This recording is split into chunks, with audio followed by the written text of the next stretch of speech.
It is no surprise that 2024 was a bit of a roller coaster when it comes to real estate in Canada.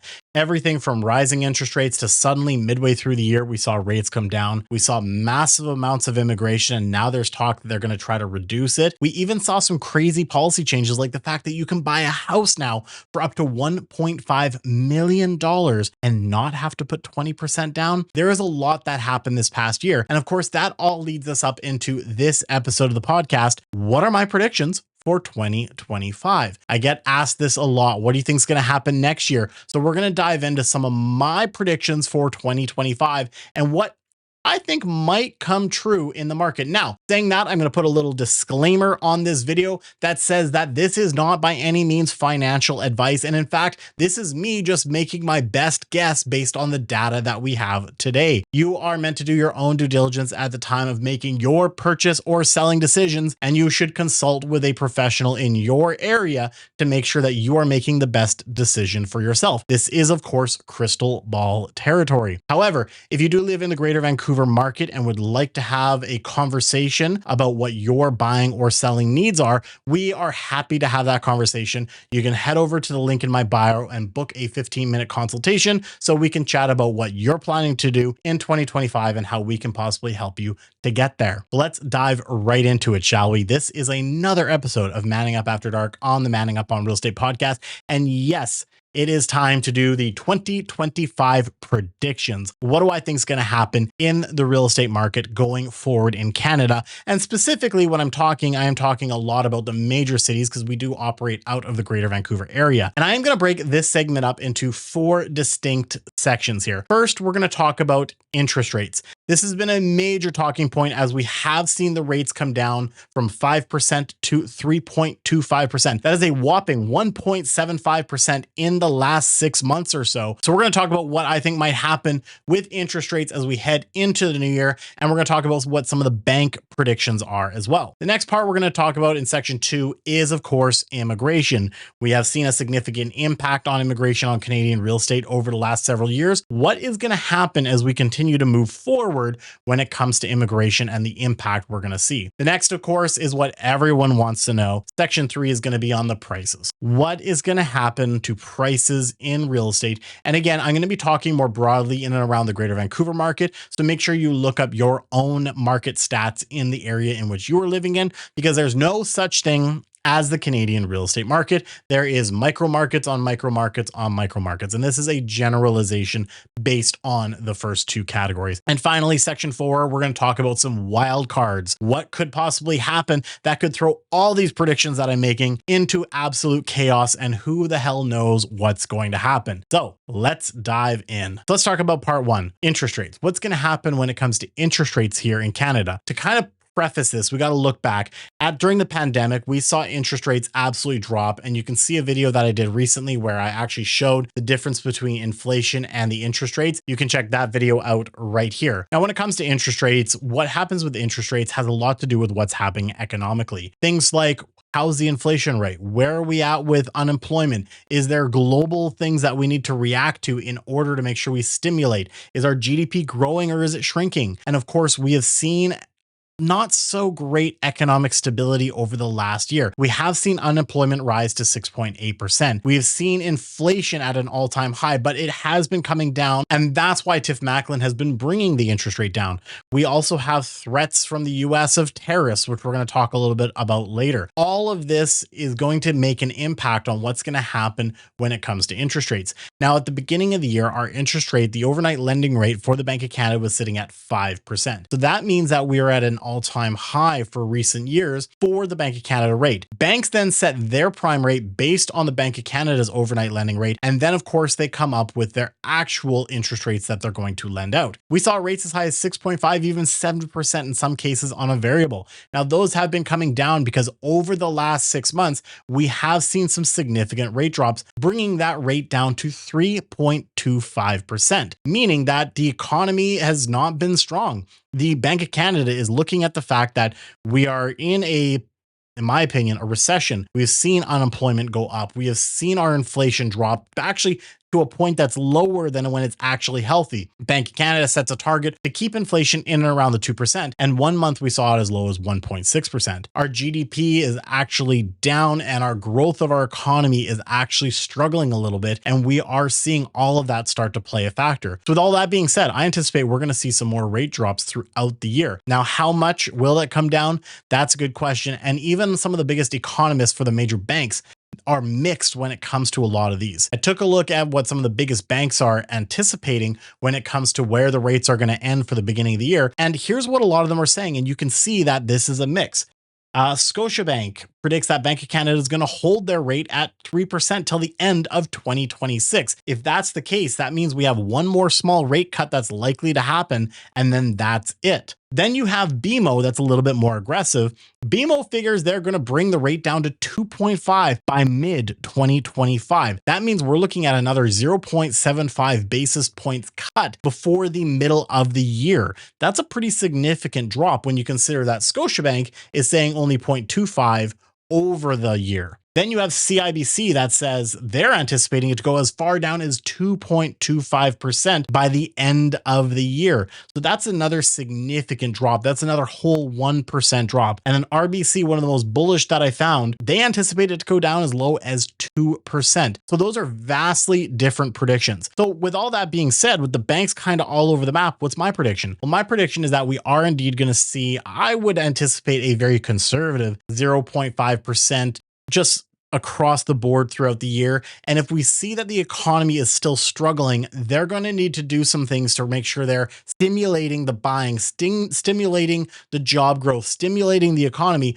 We could see as high as another full percentage point by the end of the year. Now, again, I am not an economist. I'm not even a mortgage broker. I'm a realtor. I'm just basing this off the fact that what we're seeing in the economy right now and what could possibly happen, they're going to need to react to, and they're going to react to it throughout the year. So I would say budget for a very conservative 0.5% throughout the year. And on the high end, possibly we'll be lucky and see a full 1% drop when it comes to the Bank of Canada rates. Now, again, what does this mean for you buying? Well, if you guys are looking to get into the market, this only impacts you if you're going on the variable rate. If you're going fixed rate, you have to look at what's happening in the bond yields, and that fluctuates on a regular basis. So make sure you have a conversation with a qualified mortgage professional to help you decide when you should be getting into the market, and of course, what kind of rates you can expect. And at the end of the day, in my opinion, if you just get into the market, regardless of what the rate's at, as long as you can afford the payments comfortably, you're going to do well in the long term. Okay, let's talk next about point number 2, which is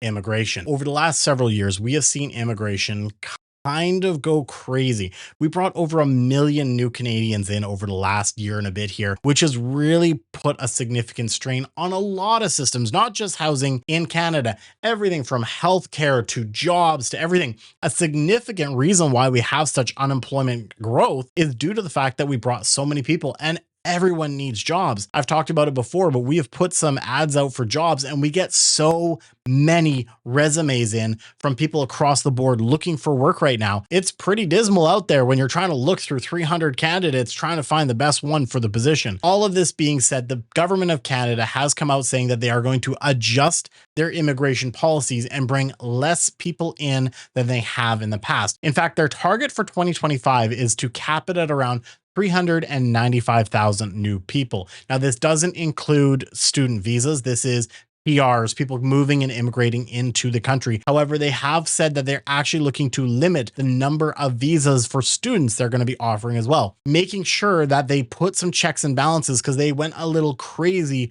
the last little while. Now, when you think about it, 395,000 new Canadians, though, is still a significant amount of people when we have a population of only about 41 million right now. And at the end of the day, when you have CMHC putting out reports saying that we are running at about only 200,000 or so housing starts per year, we're still going to be behind the overall growth that Canada is going to see. So when you factor in these two components, where yes, it's still a lower amount of immigration, but we're still not building enough homes, long term, the effect is going to be that we're going to put pressure on an already pressurized housing market. That long term, we're likely going to see prices start to rise again. Now, this leads me into the next segment, which is what's actually going to happen in 2025 on prices. And here's where we have to dive into a little bit of the supply versus demand conversation. Now, what generates demand? There's always something that creates more demand. One, interest rates is a major impact on demand. The lower the interest rate, the more people can afford, the more they're going to want to get into the market and take advantage of cheaper rates. If we continue to see that rate drop, that 0.5 or possibly 1%, we are going to see more people come into the market. Since the last 2.5 rate drops, we have already started to see an increase in sales starting to happen. These increases are not crazy dramatic. We're not talking that suddenly there was a huge wave of buyers. Just overall, we went from anywhere from 1,500 to 1,800 sales to about 2,500 sales. It's a decent jump. I anticipate that that jump is going to continue to grow. However, the next thing we got to look at though is the fact that we have had significant jumps when it comes to our inventory already. As the rates started to come down, we saw the listing inventory start to rise at a dramatic pace. In fact, we went from anywhere from 8,000 listings on the market in the greater Vancouver area to over 14,000 listings. And that's at a time when sales were still coming down. So while we are seeing sales start to increase, I anticipate it's going to take a while for that sale increase to actually absorb a lot of this new inventory that we have seen come onto the market. And in fact, we are heading into the spring market, which is a notorious market for increasing the level of inventory. Will we see more buyers come into the market? Absolutely. But we are going to see a flood of sellers coming onto the market. So if you are a seller and you want to be successful in getting your home sold, a couple of things that you need to think about. One, you cannot price your property for what people were getting a year to 2 years ago. You have to look at what's happening in the market right now and be realistic with the fact that you're competing with a lot of other sellers in the market. You're going to have to price your home accordingly. Two major things that buyers look at is price and condition. If the price is too high versus the condition that you're offering, you're not going to make a sale. And what ends up happening is your days on market go up and your price eventually does come down. We also have the fact that in many cases, a lot of people are coming up for renewals on their mortgages. In fact, when people were purchasing in 2020 and they're going on a 5-year fixed and they were getting interest rates at like 1.5 to 2%, suddenly their rates are going to over double in most cases. It won't be surprising that someone gets a fixed rate now at between 4 to 5%. And suddenly that's going to completely change their financial structure. We are going to see a lot of people likely have to put their homes up for sale. Also, not just for the fact that they're looking to get out of the market in the spring, but also due to the fact that they cannot afford the payments on their home anymore. And they're likely going to look to liquidate. Now, the good news is if you bought in 2020 or even beginning of 2021, you probably still do have a little bit of equity that you can play with and you can get out of it with some money in your pocket. You bought on the later end of 2021 into 2022, you bought at that height of the market, you might have to be prepared to walk away at a little bit of a lower price and maybe take a little bit of a loss. That's just the reality of the fact. So what does all this mean when it comes to prices? I anticipate for the first little while of the year, we are going to see prices probably just stay relatively flat. Some markets will see a little slight increase. Other ones will see slight declines. It depends on the product type and the number of inventory that comes on the market. For example, if you're trying to sell condos right now,